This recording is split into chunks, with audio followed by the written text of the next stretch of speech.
Esta noche con Luis Silva, consejero constitucional del Partido Republicano. ¿Cómo está, Luis? Muchas gracias por acompañarnos esta noche. Muy bien, gracias a ti, Álvaro. Muy buenas noches. ¿Qué le pareció todo lo que hemos vivido esta semana, esta suerte de salvataje del Consejo que emprendieron los expresidentes Frey, Bachelet, Piñera?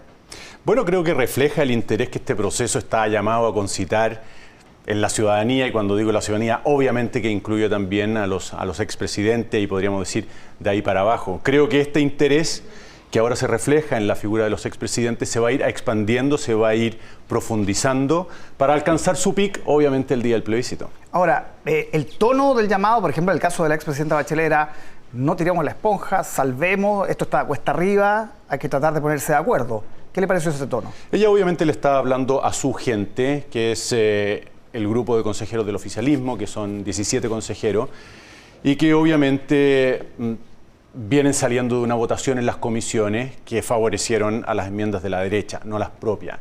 Y es evidente que se sienta, lo estoy hablando por inferencia de las palabras de la expresidenta Bachelet, que se siente una cierta desazón, un cierto desánimo. Bueno, continuamos en este proceso después de lo que acaba de pasar. ¿Habrá alguna oportunidad más de mover el cerco en la discusión constitucional?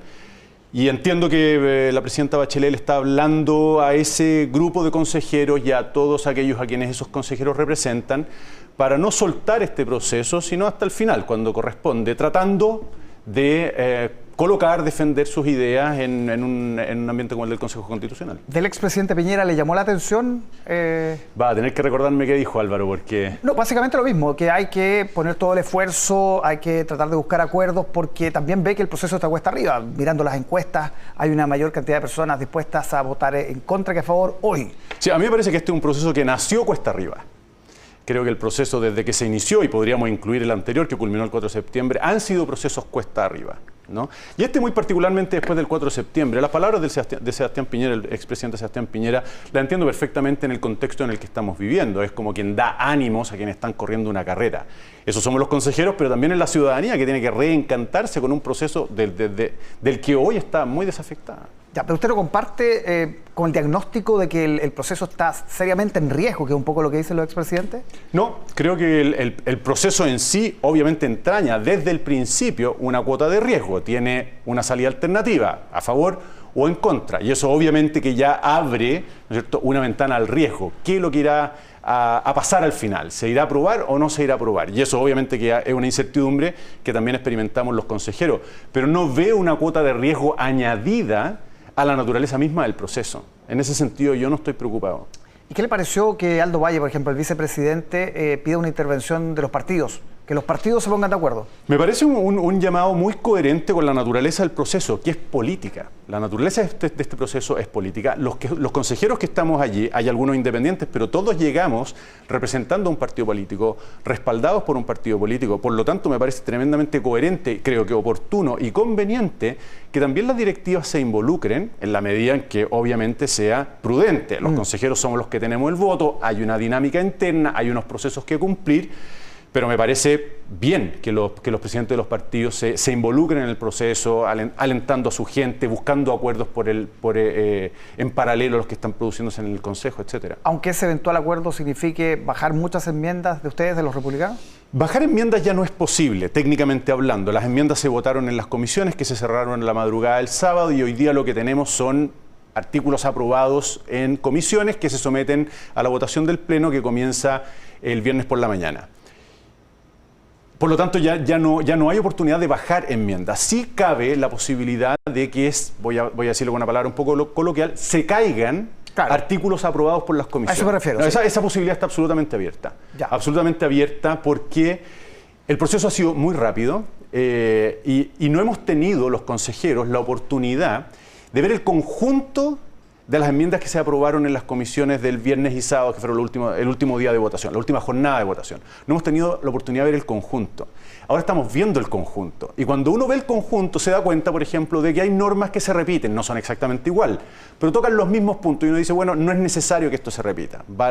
Conviene que haya una sola. Oye, aquí nos quedó un vacío, aquí se podría pulir. Mira, esto realmente tiene un fraseo excesivo. Por lo tanto, sí, la posibilidad está absolutamente abierta y creo que va a ocurrir desde el día de mañana. Ya, pero hay banderas rojas para ustedes, por ejemplo, las contribuciones, que ha sido un tema controvertido. Bandera roja nosotros no tenemos en cuanto al texto, ¿no? Nosotros no estamos amarrados a textos. Sí estamos amarrados a convicciones, estamos amarrados a principios, pero esos principios, esas convicciones se traducen o pueden traducirse en muchos textos distintos, ¿no? Y en ese sentido es que me remito a la respuesta anterior, ¿no? Los textos los podemos conversar. Es muy importante el lugar que va a tener la comisión experta en lo que viene, porque ellos sí pueden añadir, a diferencia de nosotros en el Pleno, modificaciones al texto. Nosotros técnicamente solo podemos aprobar o rechazar, sí, a menos de que hubiese una unidad de propósito que realmente parece muy difícil de lograr porque exige la unanimidad. Por lo tanto, banderas rojas en los textos no tenemos. Ahora, pasando al tema de las contribuciones, a nosotros nos parece una enmienda que vale la pena defender. Ahora, todo está sujeto, obviamente, al conjunto de la discusión y en ese sentido esto se cierra el día que termina el proceso, 7 de noviembre. ¿Pero están abiertos, por ejemplo, ahí se puede abrir una negociación sobre ese punto específico, sobre las contribuciones? Por supuesto, sí. O sea, yo diría que no hay ningún punto absolutamente cerrado, ya, ¿no? Y por eso te decía lo de la comisión experta, que creo que es importante meterlo en la juguera del proceso, porque nosotros ahora votamos en el Pleno. Hasta el 4 de octubre el cronograma nos dice que vamos a estar votando, porque el 7 de octubre, y este es un plazo legal que no se puede tocar, tenemos que entregarle el informe a los expertos, que van a tener un plazo bastante reducido, creo que son 5 días, pueden ser 7, para revisarlo y observarlo. Y esas observaciones vuelven al Pleno. Por lo tanto, hay un juego ahí pendiente que empieza a desarrollarse, que empieza a germinar entre el Consejo y la Comisión Experta, que obviamente mantiene abierta la interrogante de cuáles sean los textos que finalmente se aprueben para el 7 de noviembre, entregárselo al presidente. Y en el caso del aborto, Luis, que ha generado tanto ruido, usted ha escuchado seguramente a la ministra, sí, hay incluso una suerte de ofensiva gubernamental respecto a si esto finalmente avanza. ¿Están dispuestos a transar en algo ahí? Yo lamento que esa idea persevere en la imaginación de algunos, porque nosotros en su momento anunciamos que íbamos a refrasear la enmienda que habíamos presentado, ya, indicando que nuestro propósito era ahora recoger el texto de la Constitución vigente. Texto con el cual se aprobó el aborto en 3 causales, sin tocarle una coma a la Constitución. Por lo tanto, nadie puede decirme que recuperando el texto de la Constitución vigente para la Constitución que estamos discutiendo, se esté prohibiendo el aborto en 3 causales, cuando precisamente el texto que estamos recuperando es el texto que habilitó al legislador para exculpar en esas 3 hipótesis a quien participe de un aborto. Por lo tanto, no veo que hoy día en el texto haya fundamento para reprocharle una prohibición a las 3 causales del aborto. Pero usted me está diciendo entonces que no hay riesgo de que se derogue, digamos, el aborto en 3 causales, que eso se va a mantener. Ese riesgo existe hoy. Ese riesgo existe hoy, porque la Constitución dice la ley protege la vida del que está por nacer. Los tribunales durante los 30 años, digamos, de vigencia de la Constitución hasta que se introduce el aborto, los años puedo estar fallando, pero durante 30 años el aborto fue inconstitucional en Chile. De un momento a otro el tribunal cambia su interpretación, sí, y pasa a ser constitucional, sin tocarle una coma a la Constitución. Si nosotros nos quedáramos con la Constitución que hoy día tenemos, perfectamente un tribunal en el futuro podría reinterpretar esa misma frase en la que se apoyó su jurisprudencia para decir que era inconstitucional el aborto y declarar inconstitucional el aborto en 3 causales. Por lo tanto, no hay ni una diferencia, o no debiera haber ni una diferencia, entre lo que establece la Constitución vigente y lo que podría llegar a establecer la Constitución que estamos haciendo. O sea, si se llegara a aprobar ese artículo, ¿no estaría en riesgo la actual ley de 3 causales? Nadie podría decir que se está prohibiendo. El riesgo sería exactamente el mismo que existe con la Constitución actual. Ya. A propósito de las conversaciones que puedan venir, el presidente de su partido, Arturo Esquella, dijo el otro día en Icare, de alguna manera fijó algunas líneas rojas. Dijo, podemos conversar, pero olvídense de una nueva Constitución si es que no hay libertad de elección en educación, en salud, en fin. ¿Cómo interpretar eso en la práctica para ustedes que están escribiendo? La libertad en este caso es una piedra angular de toda la arquitectura constitucional. Aquí es importante decirlo, nosotros no estamos defendiendo un sistema particular para la seguridad social, para la salud, para la educación. Lo que sí estamos defendiendo es la libertad, es decir, la posibilidad de las personas para elegir qué educación quieren, quién quieren que les dé la salud, dónde quieren poner sus cotizaciones previsionales.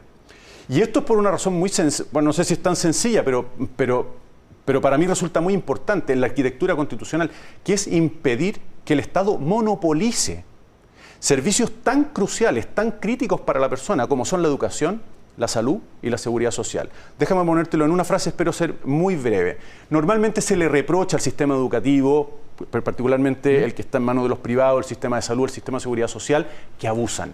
Y porque abusan, el Estado debiera hacerse cargo de la salud, de la educación, de la seguridad social.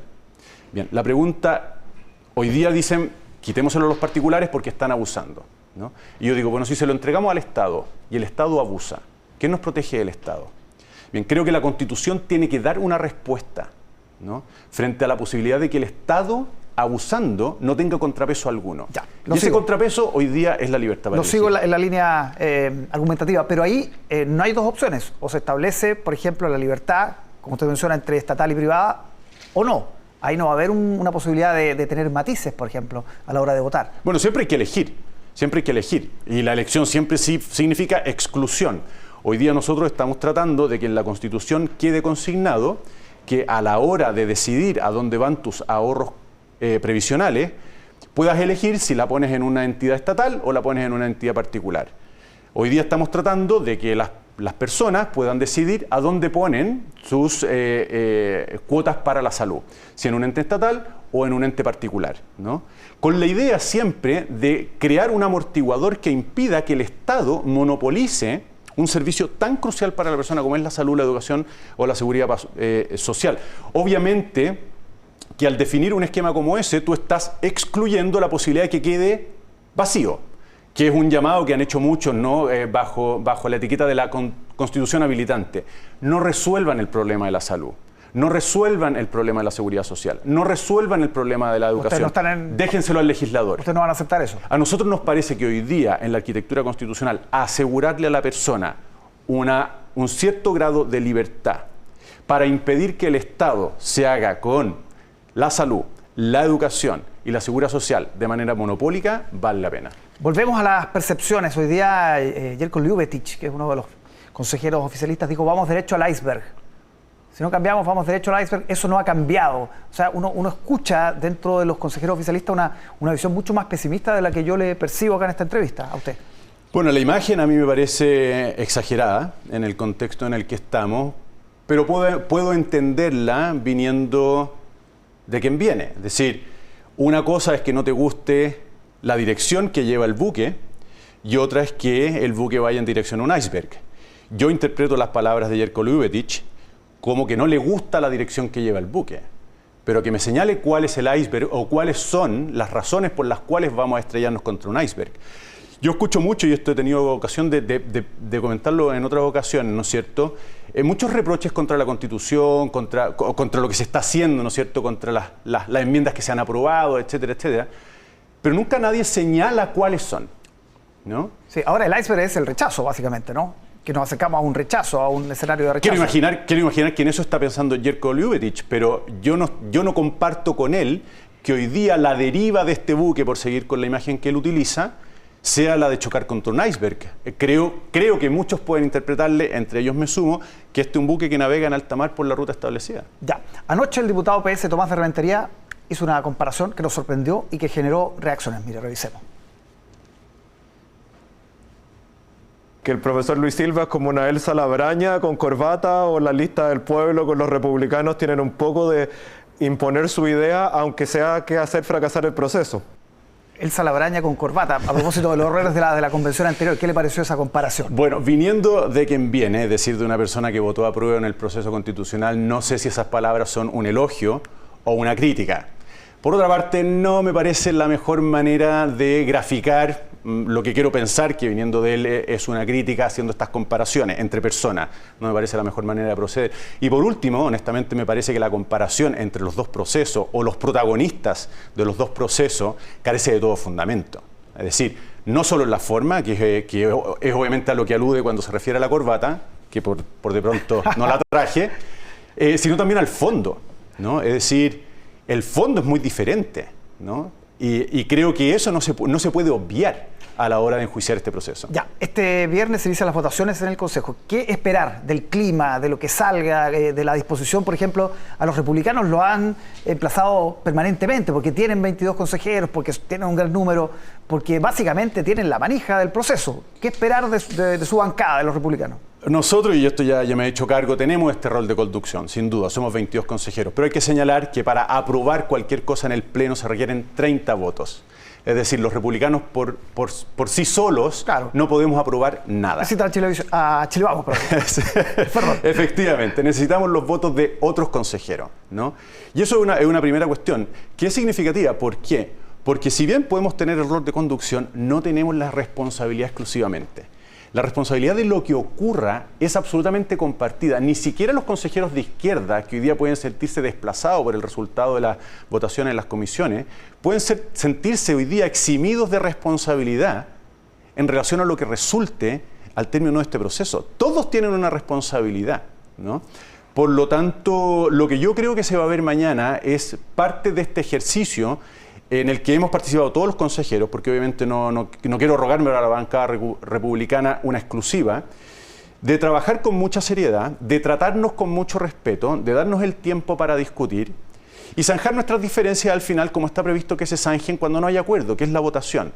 Y a eso no hay que tenerle miedo. El otro día tuve la oportunidad de, no quiero decir corregir, pero sí por lo menos señalar que hablar de imponer las mayorías cuando simplemente lo que ocurre es que se cuentan los votos para desempatar, ¿no? Dos ideas que son muy bien defendidas por las partes, pero que en virtud de un plazo hay que resolver cuál de las dos, ¿no es cierto? No es imponer, es simplemente darle a la democracia la salida natural cuando dos ideas que se enfrentan con muy buenas razones por lado y lado. Hay que hacer valer la mayoría. Exactamente. Sí, finalmente, Luis, bueno, esta semana fue la conmemoración de los 50 años del golpe. En general no escuchamos tantas voces de los republicanos esos días, por lo menos, salvo José Antonio Kast. Quiero preguntarle por cómo vio la conmemoración y también por palabras que usted tuvo en el pasado sobre Pinochet, a quien alguna vez señaló como un estadista, si se arrepiente de eso, por ejemplo. Mira, para nosotros los días previos al 11, porque el día 11 nosotros no tuvimos sesión de ninguna especie, estuvieron realmente absorbidos por las votaciones en comisión, por las negociaciones de última hora. Por lo tanto, no tuve tiempo ni ganas de ocuparme de lo que estaba pasando, vamos a decirlo así, fuera de las paredes del Congreso. Ya. ¿Y lo de Pinochet, estadista? De eso yo me he eximido de hablar mientras esté en este cargo de consejero, para no distraer la atención de nada. Pero es fácil, ¿se arrepiente de esa frase? Sobre eso no voy a hablar, Álvaro. Ya, entiendo que se arrepiente entonces. Luis Silva, muchísimas gracias por acompañarnos esta noche. Gracias a ti, Álvaro. Muy buenas noches. Vamos a revisar